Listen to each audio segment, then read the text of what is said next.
Are you having trouble opening websites in Safari on your iPhone or iPad?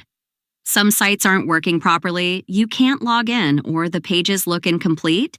It's very likely that cookies are disabled. In this video, I'll show you how to enable cookies in the Safari browser so you can have a better and more functional browsing experience.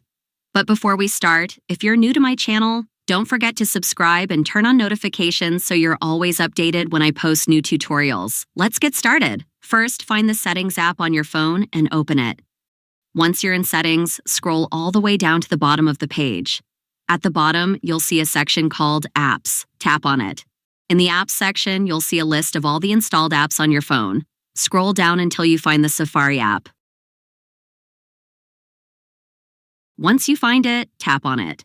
Now, in this section, you'll see many options to customize the Safari app. Let's scroll down to the Privacy and Security section.